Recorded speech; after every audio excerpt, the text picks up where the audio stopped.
Today I am here in front of you with a very important subject.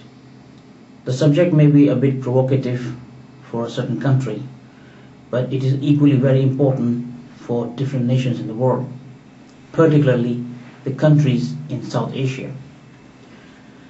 Today the entire world is in the grip of terrorism. Everybody is talking about terrorism. But exactly what terrorism is all about? Is it just a phenomenal conspiracy? Or is it a reality? Or is it something we can call a figment of imagination?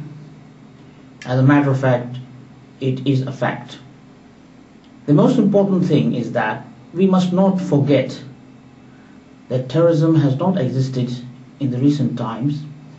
Terrorism has not been established by a certain group or initiated by a certain group or a particular group. Terrorism has existed ever since this world came into existence. As a matter of fact, different nations have different perspectives about terrorism. The Christians may have a different point of view, the Muslims may have a different point of view, and so the Jews and Hindus and the different people in this world. As a matter of fact, the most important idea given by different people around the world so far about terrorism is that terrorism has something to do with destruction of humanity. And I think this is the most acceptable meaning and most acceptable definition, that innocent lives are at stake. People who do not have enemies are killed. People who do not have weapons are brutally murdered. People who would like to be peaceful citizens in this world are crushed and are devastated. Terrorism has no faith. People know about it, and it is rather propagated by different schools of thought. And also it is said that terrorism has no religion either. But are you sure that terrorism has no religion, or no religion advocates terrorism? Well, as a matter of fact, I'm sure there must be somewhere some mistake. Nobody on this earth is without a faith. Nobody on this earth is without a belief. Nobody on this earth is without a perception. Whoever lives on this earth has a particular motto, has a particular faith, has a particular religion, has a particular guideline which he or she follows.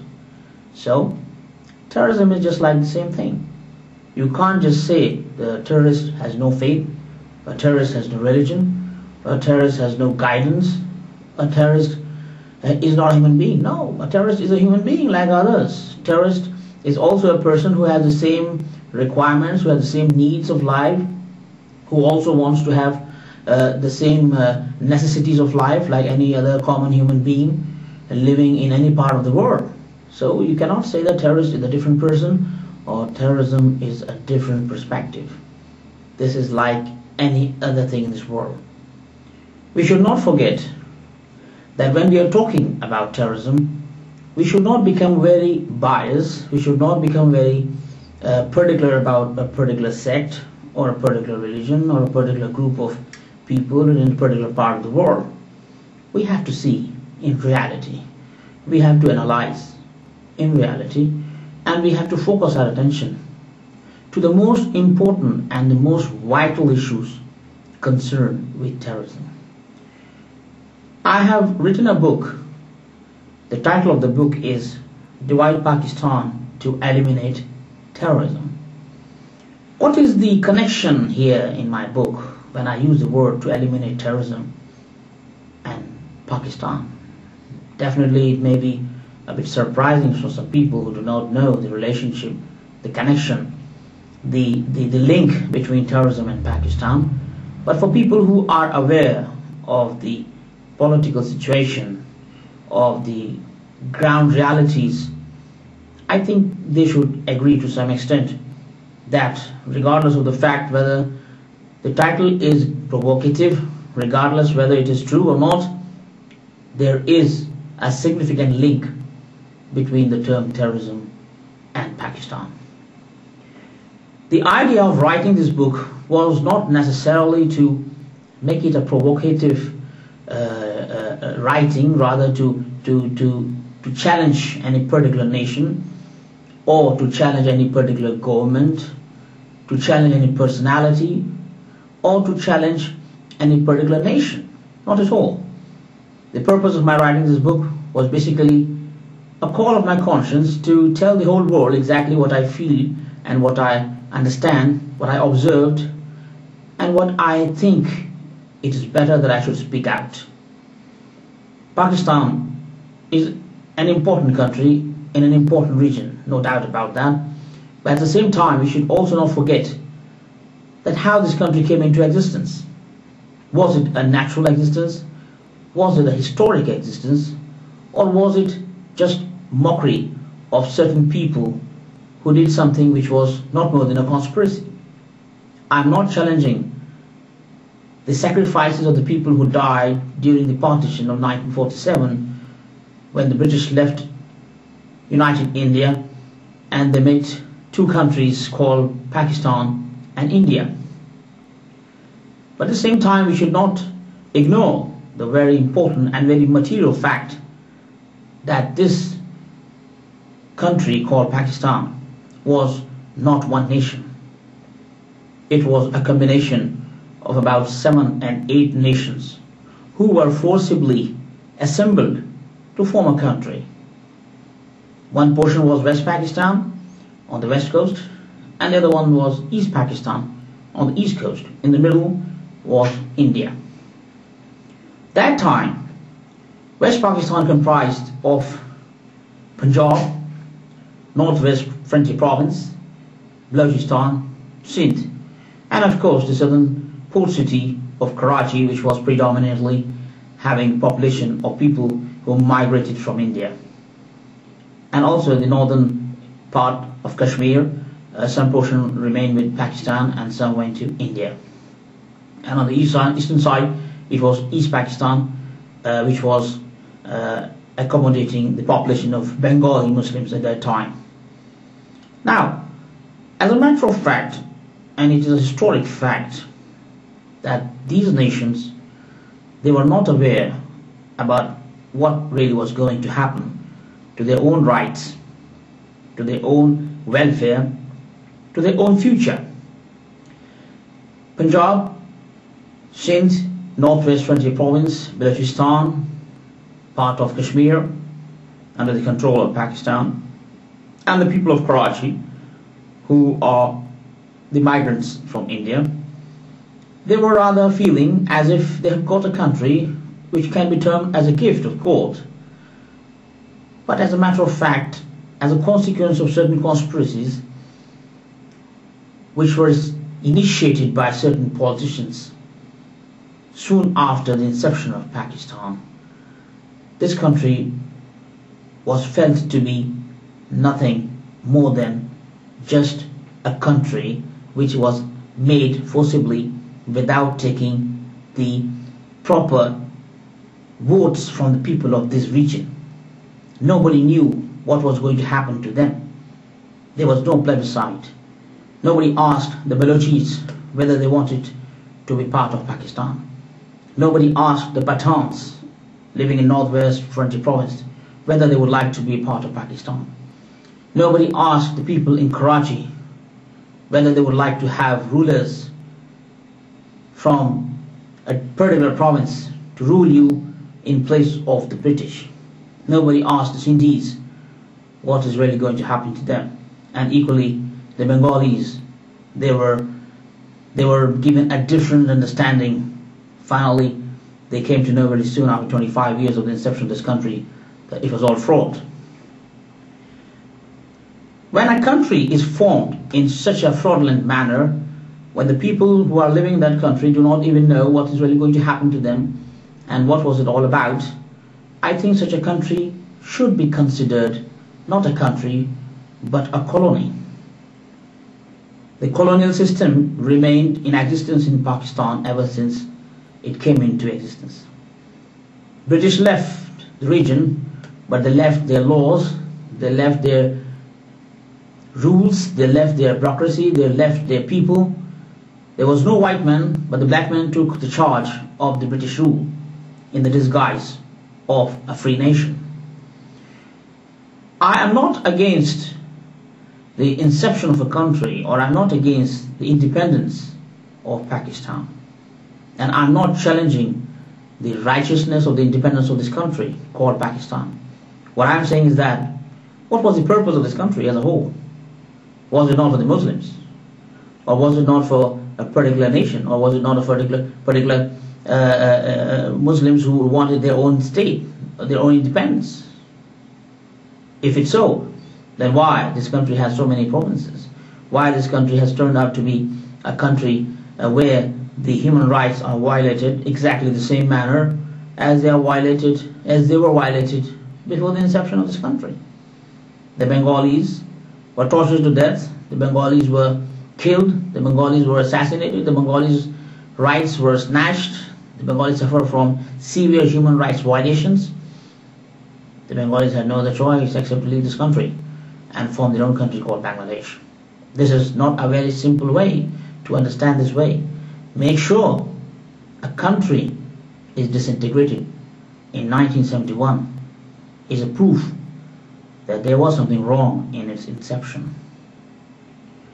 Bengalis left Pakistan, formed their own country, not just because they got a dream, not just because that somebody came and told them. No, they did it because of the severe problems they suffered in the hands of the people ruling this country since its inception. 25 years of brutal, what you can say, persecution of Bengali nation, deprivation, killing, torture, rape, and whatnot, that caused the independence of Bangladesh. Do you expect the whole world to forget the killings of millions of Bengalis on their own soil by the then Punjab army in East Pakistan? I think that's not fair. Okay, Bengalis got their country, they are happy now with Bangladesh. But what about the rest of the Pakistan, which is now comprising of Kashmir, some part of Kashmir, Punjab and WFP and all the Western province in Rajasthan, and especially the southern part, Karachi, accommodating about 13 to 14 million Urdu-speaking people who migrated from India, and they have their own identity. Mind it, they are not Punjabis, they are not Sindhis, they are not Balochis, they are not Pathans, they are not Kashmiris. They are Urdu-speaking people. What has happened in the remaining part of the Pakistan since 1971? This country was ruled by a particular province, an army which comprised of a particular province, 99% coming from Punjab. They are ruling this country in the disguise of martial law, in the disguise of false precedent regulations, precedent constitutional orders, provisional constitutional orders, and whatnot. This country has been ruled by dictators. This country has been controlled, has been governed by people in uniform. Why? Is it this reason why Pakistan came into existence, that the army people, the people from the barracks will come and take charge of the country? What is it? What is this nonsense that we have today? A country which was formed for Muslims to run the country in a democratic way is being controlled, is being governed, is being ruled by a particular army of a particular province. This is nothing but nonsense. My book is not concerned exactly what this army did.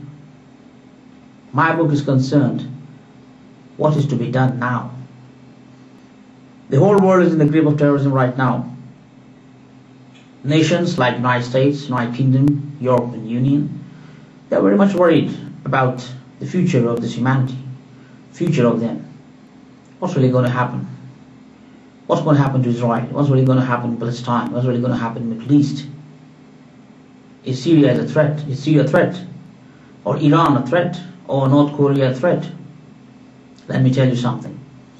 North Korea is not a threat to anybody, and so is Iran, and so is Syria. Let me tell you why. Because none of these countries either North Korea or Iran or Syria, are engaged in sending their preaching groups to the world. They only talk, and that's all. But this country called Pakistan is involved in preaching terrorism.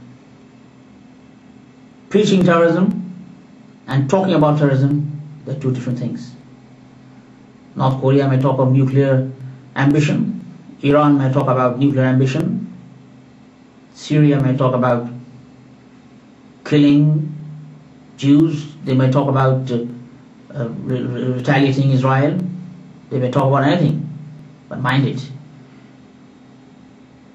nobody is sending preaching groups to spread hatred against Christians and Jews and Hindus and the other nations. You will never find any preaching group from North Korea is spreading hatred about any particular religion in this world. You won't find any preaching group from Iran.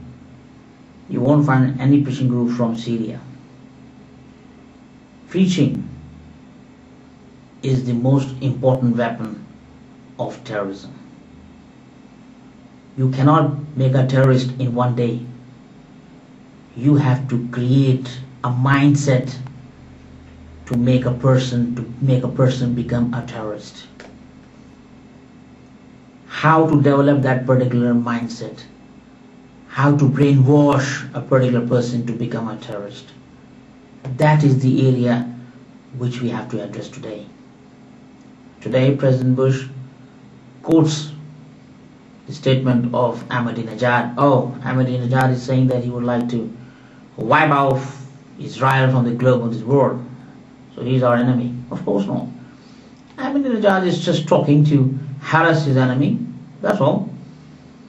Mr. Bush saying North Korea is a threat to the United States. Of course not. North Korea, they are only just trying to boost their economy, just trying to harass, just trying to blackmail, that's all. Syria can't do anything at all. Why they are not understanding that who are the people who are right now sponsoring, providing all possible logistics, trying to and successfully trying to promote terrorism. Millions of people on the soil of Pakistan are mentally brainwashed, are told, are taught, are properly given the guidance about terrorism in the name of Islam, in the name of preaching of Islam. Ladies and gentlemen, the subject is very difficult to understand for people who may think that Islam is a very peaceful religion. No doubt about that. Islam is a peaceful religion. But how peaceful are the followers of Islam? How peaceful you think Islam can be used for promoting peace? I don't think so. We have to admit and confess that even after the death of the Holy Prophet of Islam, Muhammad, there were people who hijacked this religion, and it is a reality. If the people can hijack their own religion after the death of their own holy prophet, what else do you expect from them to do? They can do anything, anytime, anywhere. I have mentioned in my book about Islamic fascism, and I compared it with modern fascism. Let me tell you something. What exactly fascism is? I have mentioned modern fascism versus Islamic fascism. If you see, I have mentioned here, someone has said, fascism is a religious conception in which a man is seen in his imminent relationship with a superior law and with an objective will that transcends the particular individual and raises him to conscious membership of a spiritual society. Whoever has seen in the religious politics of the fascist regime nothing but mere opportunism has not understood that fascism, besides being a system of government, is also and above all a system of thought. So, if you talk of fascism, it has nothing to do only how you govern a country, how big dictator you are, but also a system of thought. I'm coming from Pakistan. I'm a Pakistani. I was born in Pakistan. Let me tell you frankly what's happening in that country. People are brainwashed. People are told what they have to do, being a Muslim. And this preaching, that is a system of thought. And this is not just coming now or for a few years. No, it's coming a long time ago. They have all the data in front of them. They have all the Quranic verses, all the sayings of the Holy Prophet, which are being misinterpreted, which are being exploited, which are being presented in their own style, which are being interpreted the way they like it to be presented. A cult, a religious cult in Pakistan has been working since the inception of this country and about 20-25 years before the inception of this country. I have mentioned in my book about that particular religious cult called Tablighi Jamaat. In English you can say it means preaching group, a preaching party. They have their headquarters in Raivan near Lahore, a city in Punjab. They have their roots in India as well. They have their roots in Bangladesh. They have their roots in Philippines, in Indonesia, in Jordan, and different parts of the world, including United Kingdom now, and different countries in Africa, United States, Australia. They are everywhere now. The whole world can witness this fact that Tablighi Jamaat is everywhere. Apparently they feel they're very nice people. They talk of prayers, they talk of connection with God, they talk of love and affection, they talk of doing the right things, enjoining good, forbidding bad. But do you really think what they are saying is exactly what they are up to? Not at all. I have spent some time in this particular group, and I am telling you, as I mentioned in my book as well, they are working on a certain mission. They have a certain motto. They have a certain objective, and that objective is to brainwash the entire Muslim population around the world and to make them understand that the real work, that the real duty is to rule the world, to glorify the name of God, to crush the Christians and Jews and Hindus and all infidels on this earth, and to put the flag of God on every soil of this world. This is nothing so strange for people who know what I'm saying, but it may be strange for those who may not know the reality of Tablighi Jamaat. These people have the objective to ensure that the whole world has only one religion called Islam. I don't remember, I don't know if I've read somewhere that the Christians and Jews have existed during the time of the Holy Prophet of Islam, Muhammad, in Mecca. They were not crushed to death. They were not cut into pieces. They were not blown off. They existed even after the coming of Islam, after the declaration of prophethood by the Muslim Prophet Muhammad. They existed on the soil of Saudi Arabia, right now you call Saudi Arabia. So why now? Why now these people are giving a different teaching through the interpretation of Quran, that the Christians and Jews and Hindus be eliminated from this globe? Why they are preaching to create a group, an effective group of people who are ready to die, who are ready to commit suicide in the name of Islam anyway. Why? The reason is If I take you to the soil of Saudi Arabia, this is a very stubborn country. The history is very, very, what I can say, horrifying. They killed their own brothers, they killed their own sisters.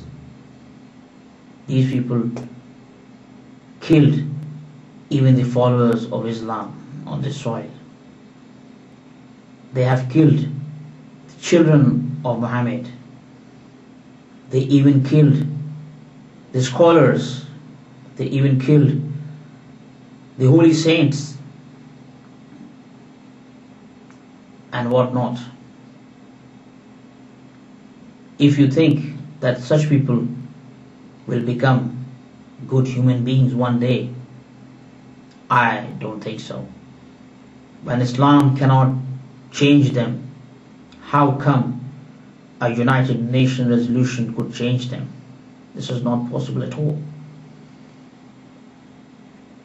We must not forget that humanity is very important. And if someone does not care of humanity, it means that person is a terrorist. I would not like to go into detail, and I would like to invite you to read the book Divide Pakistan to Eliminate Terrorism, and read this particular chapter about fascism. That how after the death of Muhammad, people whom he trusted hijacked his own religion and became the dictators, became the rulers of Islam. They deprived a deserving candidate to become the Muslim king, and they took the government by force. They introduced laws which were in contravention to the principles of Islam. They introduced new system which was not in compatibility to the system which was introduced by the Holy Prophet himself. They crushed the Islamic people, the Islamic scholars. They crushed the people who lived on that soil at the time of Muhammad in peace. These people killed them. In a span of few years after the death of Muhammad, Islam was turned into a religion of brutality, a religion of killing, a religion of destruction, as if these people were more bigger Muslims than Muhammad himself. That during the time of Muhammad, Jews lived in the town of Mecca, the Christians lived peacefully in the town of Mecca, but after his death, the same Islam became enemy of Christians and Jews. So you can establish that it was not Islam which was against Christians and Jews. It was certain people who were using Islam to crush the Christians and Jews, because they believed in tribalism and they wanted tribalism to dominate Islam. Ladies and gentlemen, today also Islam is in the grip of tribalism. Let me come back to my main subject, that is Pakistan. Pakistan is a combination of 7 or 8 nations.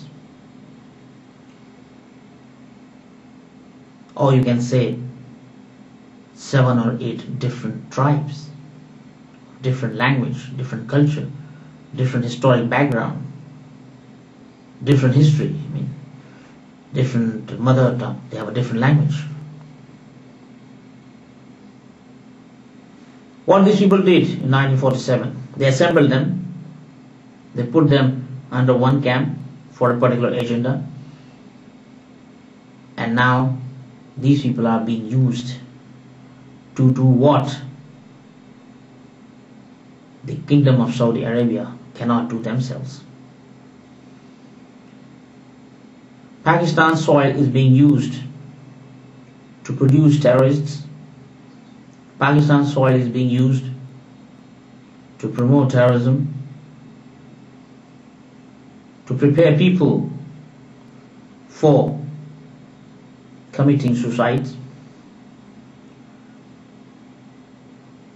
Finances are coming from Saudi Kingdom. A particular place called Rawalpindi near Lahore in the province of Punjab in Pakistan is the headquarter. Plans are made, strategies are developed, counseling is done in a very systematic manner. This is all being done under the auspices of Saudi Kingdom, because they would like to topple this world in the same style that their ancestors had toppled after the death of Muhammad. They hijacked Islam after the death of Muhammad, and so they would like to hijack Islam yet again. The establishment of Taliban is a very powerful example of what I'm saying. Taliban are basically Wahhabis, and when I say Wahhabis, Wahhabis are the ones who are coming from Saudi Arabia. Saudi Kingdom have a different religion, and they are Wahhabis. They do not believe in the spiritual system of Islam. They do not believe in the children of Muhammad. They do not recognize the son-in-law or the daughter of Muhammad. They do not recognize the grandchildren of Muhammad. They do not recognize the followers of Muhammad who continued to sacrifice their lives to spread the real word of Islam. Rather, they would like to create a new Islam, a new ideological theory of themselves. They would like to put up a new Islam, a new testament of Islam, which was introduced by one Abdul Wahab. As a matter of fact, this Abdul Wahab is the founder of Wahhabi Islam, which is the official religion of Saudi Kingdom. And Saudi Kingdom, they called certain Muslim scholars from India. That was in the early 1940s. They were bribed, they were given a lot of money to go back to India and preach the religion of Wahhabiyat, the Wahhabi Islam. And it is the same Wahhabi Islam which is being propagated by Tablighi Jamaat. And the establishment of Taliban is basically the manifestation of that preaching of Wahhabi brand of Islam originated by Saudi Kingdom. Ladies and gentlemen, why is it that Taliban believe in terrorism? Why is it that Taliban are known as terrorists? This is quite natural. You cannot call them preachers of Islam. You cannot call them the lovers of Islam. You cannot call them the people who have given any benefit to the religion itself. They are terrorists because they have been transformed so systematically into a force to implement the plans of toppling this whole world and to convert the whole world into Islam, which is not exactly Islam itself. It's a hijacked version of Islam called Wahhabiyat, sponsored by the Saudi Kingdom. I am trying to make it understand for my viewers that terrorism is a system of thought, as I mentioned in my chapter about fascism. This system of thought has to be changed if you want to change, if you want to bring a change to the concept. You have to change the system of thought. Terrorism is not only something done, something committed. It's not only a crime. It has something to do with the system of thought. And right now, Pakistan is the headquarter to promote,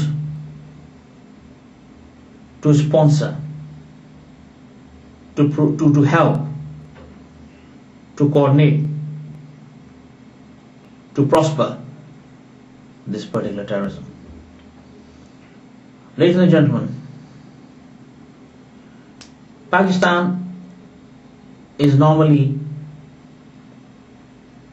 definitely, it comprises of Balochistan, Northwest Frontier Province, Sindh, Karachi, Kashmir. But these provinces have no role in terrorism. They don't even have proper drinking water to drink. They don't even have proper food. They don't even have amenities of life. This terrorism is coming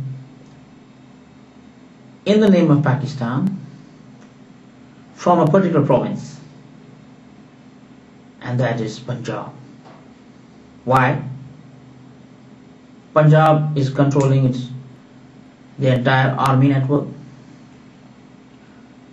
Punjab is taking care of the preaching groups under the umbrella of Tablighi Jamaat, the Muslim preaching group. And it is the Punjab which has given birth to a terrorist organization called Inter-Services Intelligence. I have a specific chapter in my book about Inter-Services Intelligence. Reality of Inter-Services Intelligence and its functions. Ladies and gentlemen, if you would like to understand exactly what I am trying to point out in the perspective of disintegration of Pakistan, that Pakistan is right now an institution, is playing role of an institution where you learn theories, you learn practically what to do. It's a laboratory of terrorism. We produce terrorists in that country under the auspices of Saudi Kingdom with the technical help of Inter-Services Intelligence and with the intellectual support of Tablighi Jamaat. Because terrorism is a system of thought, and a system of thought is coming from that hijacked brand of Islam called Wahhabiyat, promoted, sponsored by the Saudi Kingdom. Inter-Services Intelligence is a Pakistan-sponsored intelligence agency involved in designing and implementing terrorist activities in South Asia and making future plans for destruction of USA, Israel and India. It is true, ISI has so many plans on their agenda. The ISI is tasked with collection of foreign and domestic intelligence, coordination of intelligence functions of the three military services, surveillance over its cadre, foreigners, the media, politically active segments of Pakistani society, diplomats of other countries accredited to Pakistan, and Pakistani diplomats serving outside the country, the interception and monitoring of communications, and the conduct of covert offensive operations. Ladies and gentlemen, I don't know how many people may be knowing about ISI. People know about KGB, people know about CIA. In my opinion, ISI is more dangerous than CIA and KGB. ISI is a state within a state. They are not accountable to any judicial system in this country. They do not need any warrant to arrest anybody. They do not need any search warrant to search anybody's house. They don't care of any judge sitting at any sessions court or at any high court or even Supreme Court of Pakistan. ISI is empowered to do whatever they would like to do, regardless of what the law of the country says. ISI has a long history now, as I must mention right now. You can read the details in my book. ISI is controlling the systematic training camps in Afghanistan, in Pakistan. ISI is promoting terrorism in Afghanistan to fight against NATO forces, and ISI is helping Tablighi Jamaat to continue producing terrorist brains so that such people are used for terrorist activities around the world. I must confess, and I don't have any embarrassment in confessing, that I am very, very embarrassed to be a Pakistani, because this country has proven to be a terrorist country because of a particular province, of a particular agency called ISI, and a particular preaching group called Tablighi Jamaat. I therefore wish that I should not be called a Pakistani in that perspective. Hence, it is necessary that in order to eliminate terrorism network, in order to crush this systematic preaching of terrorism in the disguise of Islam through Tablighi Jamaat, in order to dismantle the terrorist network, Pakistan must be disintegrated. Pakistan's soil should not be used for any further terrorist activities, terrorism promotion activities. If we break Pakistan today, instead of Northwest Frontier Province, we have an independent Pakhtunistan. This will crush the link between ISI and Taliban. If we have an independent Balochistan today, this will crush the training camps on the soil of Balochistan sponsored by ISI. If we have an independent country called Sindhu Desh, this will stop the cross-border terrorism inside India committed by the terrorists crossing the Sindh border into India. If we have an independent southern port city of Pakistan, which is housing about 13 to 14 million Urdu speaking people, these terrorists will not use the Karachi seaport for sending terrorists around the world through sea routes. Ladies and gentlemen, the disintegration of Pakistan is not only for the rights of the deprived nations like Pakhtunistan or Balochistan or Sindhu Desh or Urdu speaking communities.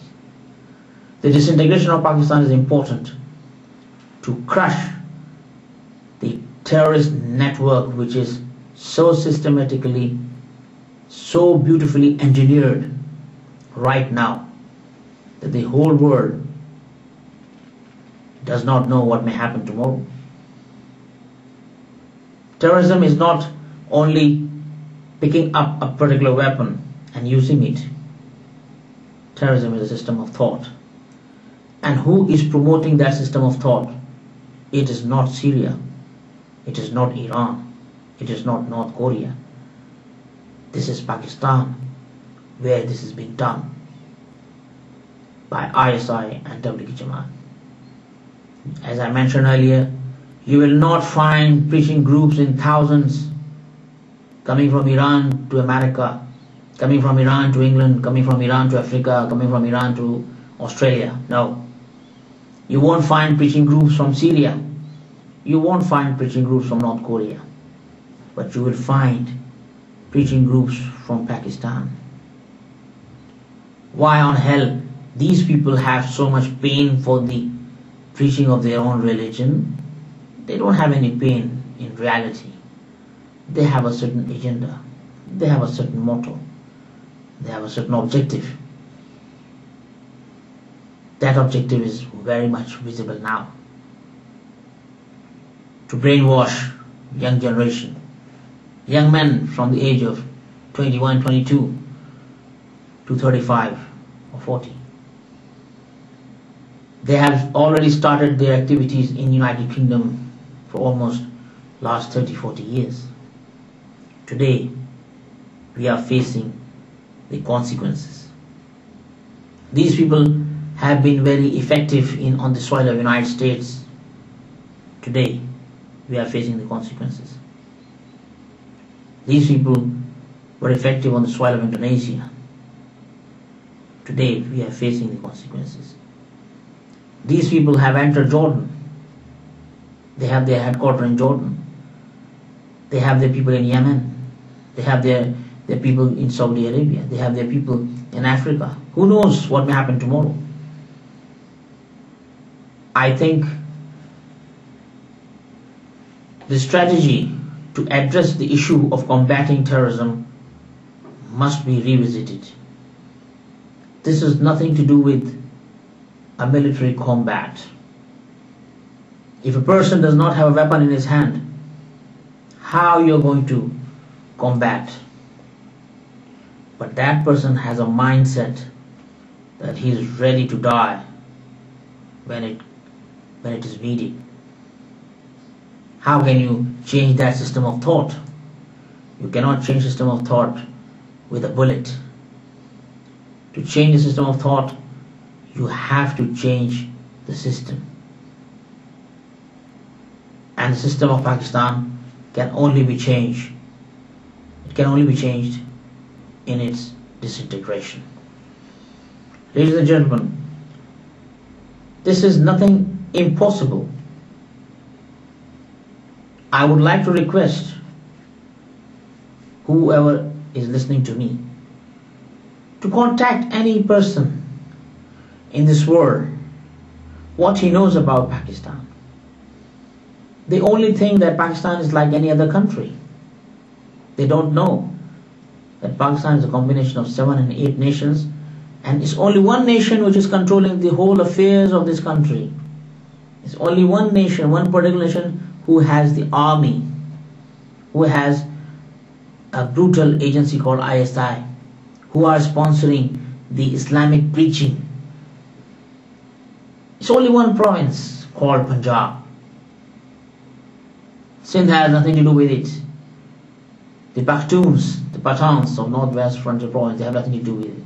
The Balochis, they have nothing to do with it. These people do not even have proper drinking water, as I mentioned. They are suffering from persecution. They are suffering from human rights violation. They are suffering from the dictatorship of General Musharraf. Who is General Musharraf? I have mentioned in my book, General Musharraf is a terrorist in uniform.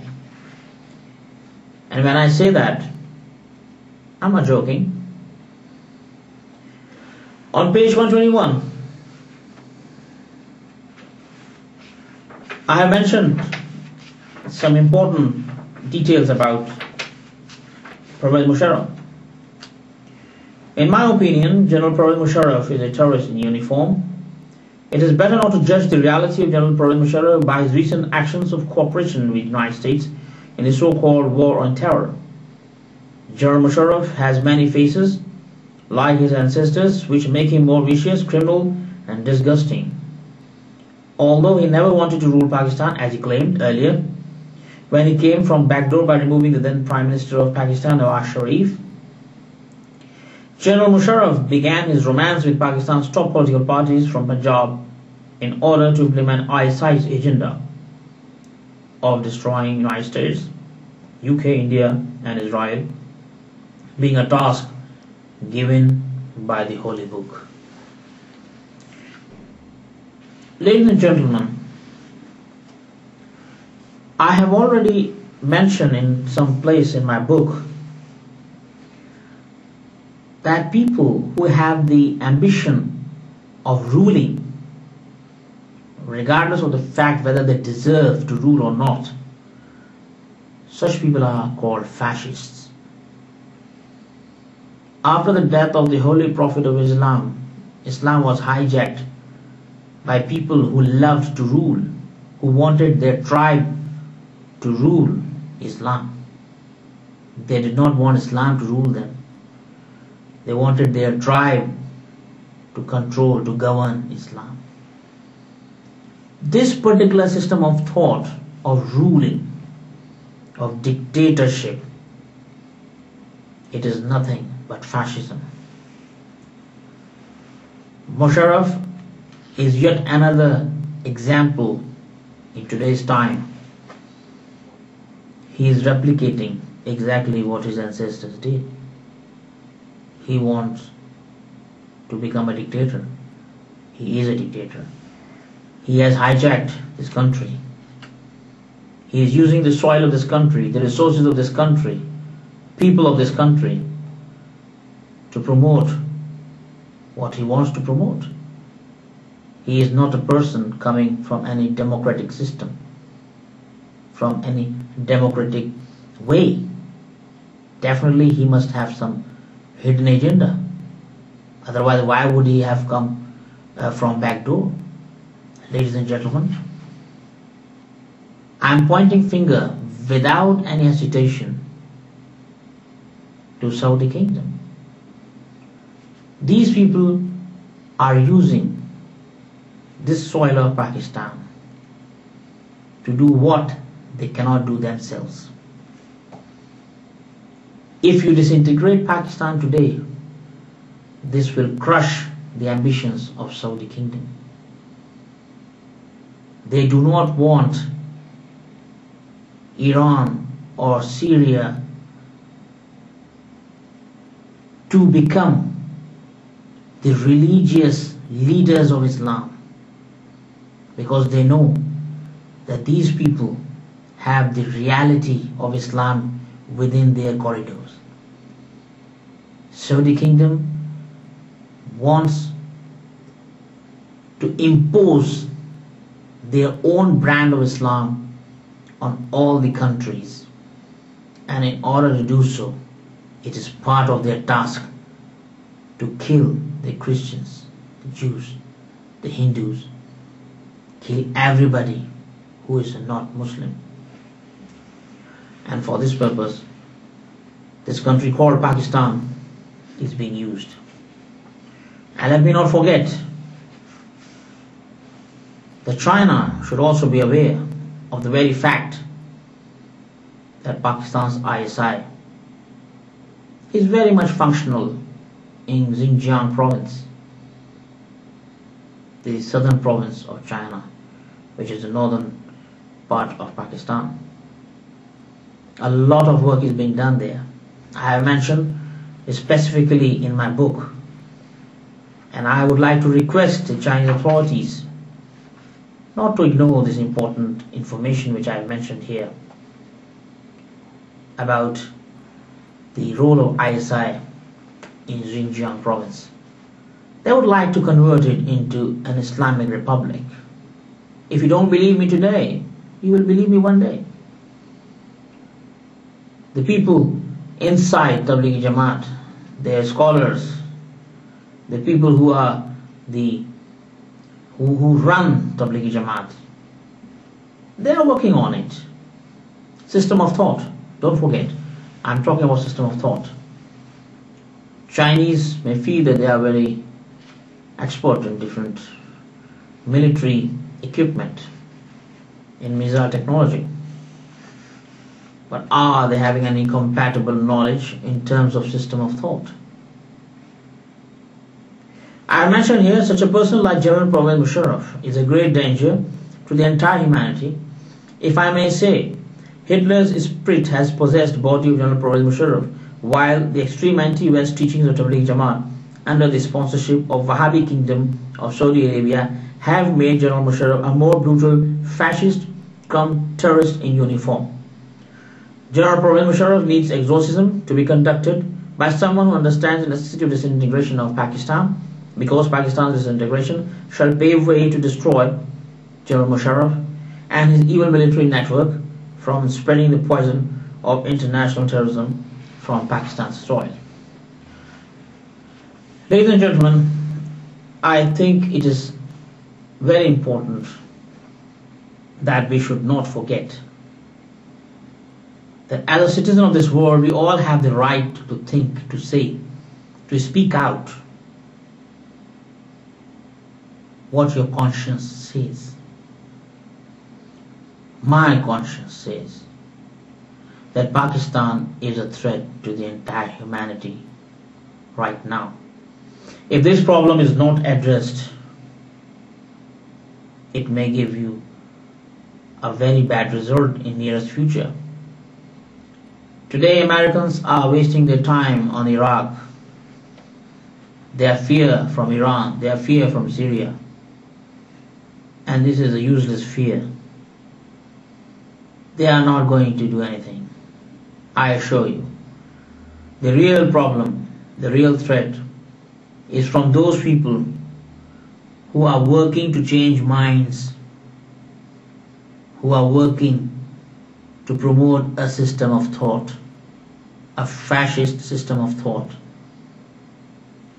You have to check those people. We have to focus our attention towards Pakistan if you want to eliminate terrorism, not North Korea or Iran or Syria. In my one chapter in the book, I have discussed something about doctrine of necessity. Chapter 1 of the Charter of the United Nations, dated June 26, 1945, article number 1 says as follows: to maintain international peace and security, and to that end to take effective collective measures for the prevention and removal of threats to the peace, and for the suppression of acts of aggression or other breaches of the peace, and to bring about by peaceful means and in conformity with the principles of justice and international law, adjustment or settlement of international disputes or situations which might lead to a breach of the peace.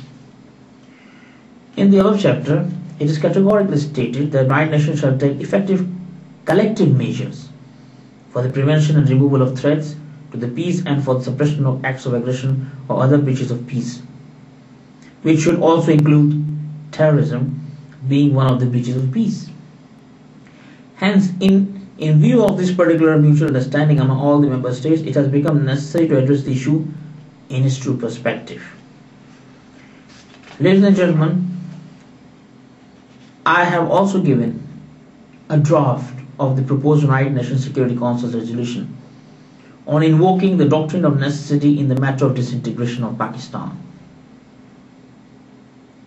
If you read this book, Divide Pakistan to Eliminate Terrorism, you can read the proposed resolution about disintegration of Pakistan. I invite you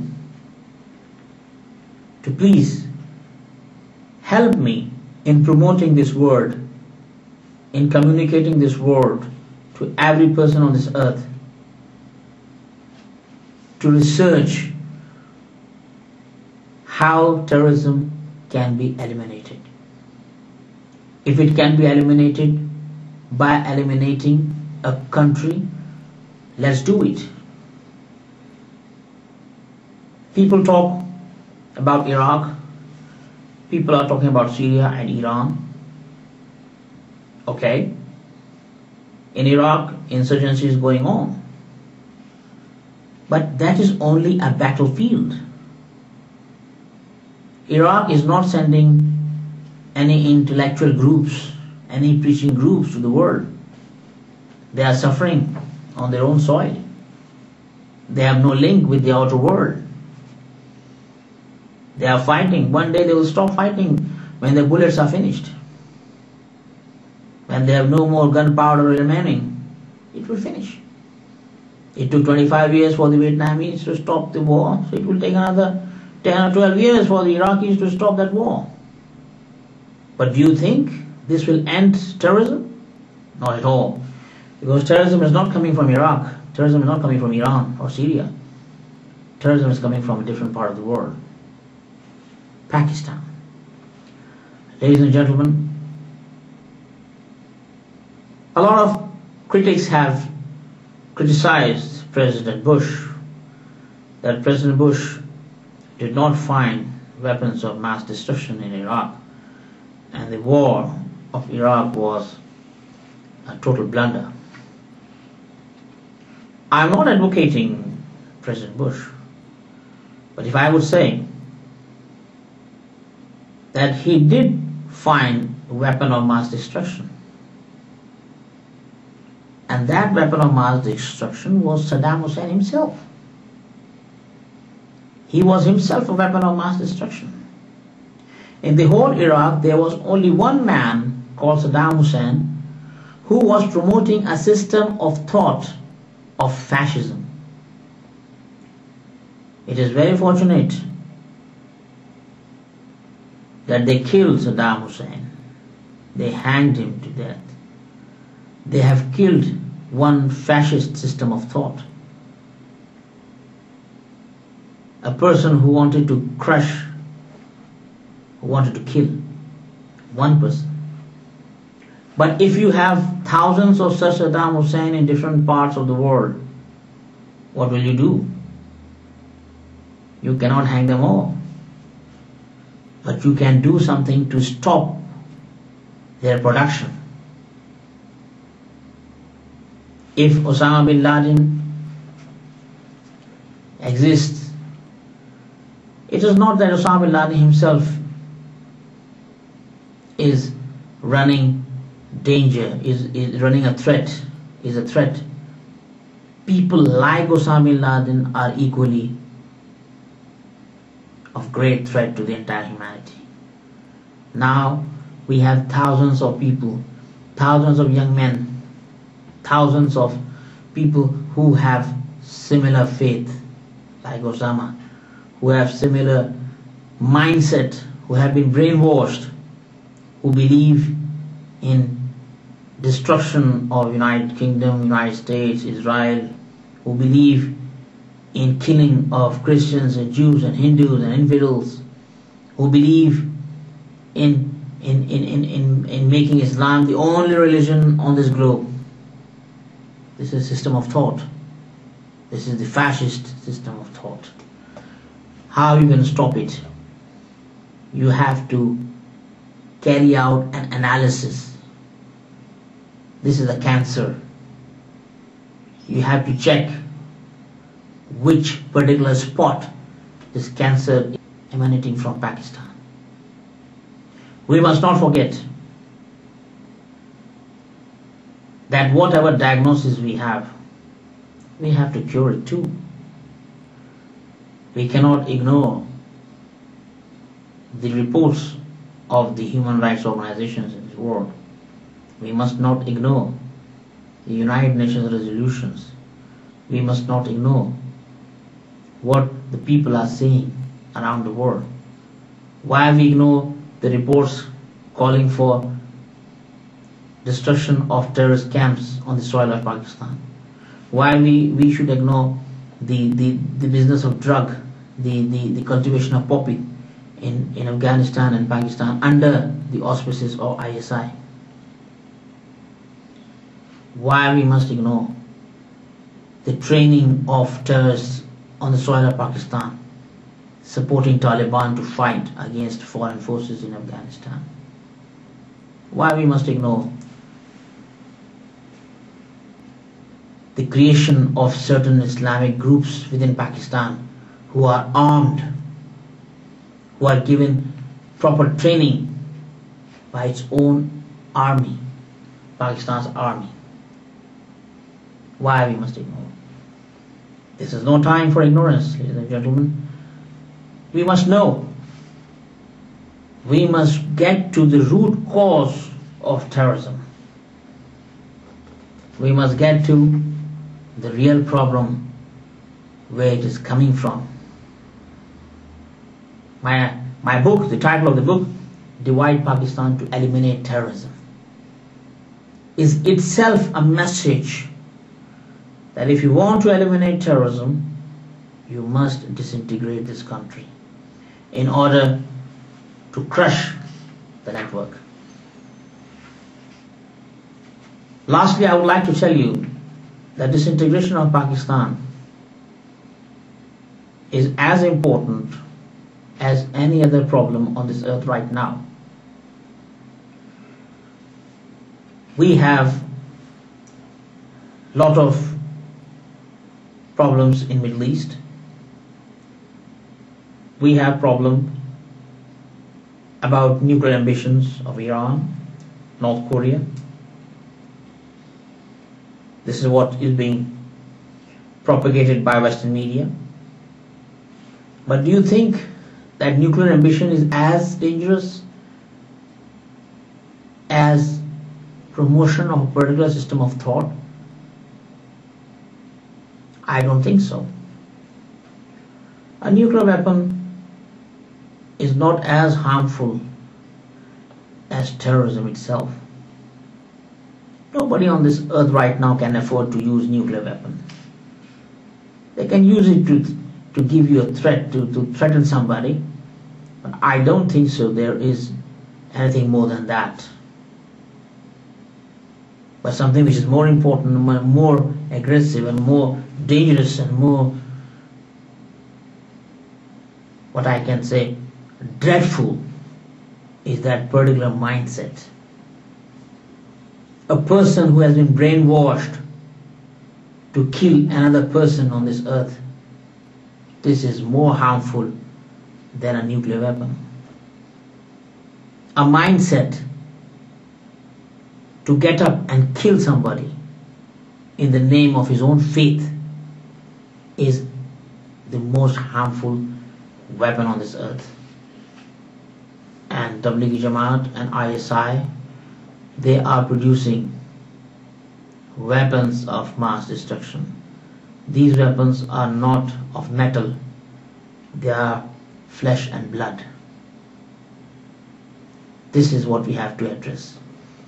And for this purpose, I would like to request the viewers that Pakistan should be disintegrated so that we should know how we can crush the Punjab's control on all parts of this country. As I mentioned earlier, Balochis are not terrorists, Pakhtuns are not terrorists, Sindhis are not terrorists. People from Karachi, Urdu speaking, they are not terrorists. They don't even have proper facilities. They don't have any role in the army. They have no money, they have no power, they have no ammunition, they don't have any weapons. How can they be terrorists? The terrorism is coming, the terrorism is being sponsored, terrorism is being controlled, supervised, promoted, prospered by inter-service intelligence and Tablighi Jamaat. So ladies and gentlemen, The purpose of my presentation about my book is to give you an idea that Divide Pakistan to Eliminate Terrorism is the book written by me as voice of my conscience to tell to the whole world, beware, time has come that we should address the issue of terrorism in a more responsible way, in a more effective way, in a way which is not just a matter of telling, which is not just a matter of saying anything not based on reality, which is based on reality. Nothing to do with any, what I should say, blunder of facts, but it should be based on factual data. The factual data shows that if Pakistan is disintegrated today, the world will be at peace. The terrorist network on the soil of Pakistan will be crushed. This will stop the terrorism to spread further. This will prevent any further insurgency in Iraq. This will prevent any terrorist acts in United States, United Kingdom, any other part of Europe, or any part of this world. I would like people to get up and raise their voice to stop the movement of preaching group called Tablighi Jamaat, to stop them from doing what they are doing, to stop them from what they are doing in the name of Islam. They have a particular motto, they have a particular objective: to create human brains who are ready to kill. Ladies and gentlemen, I would only like to request in the end that we must revisit the concept of terrorism in the perspective of system of thought. System of thought, if it becomes dangerous, is more harmful than a nuclear weapon. Thank you very much.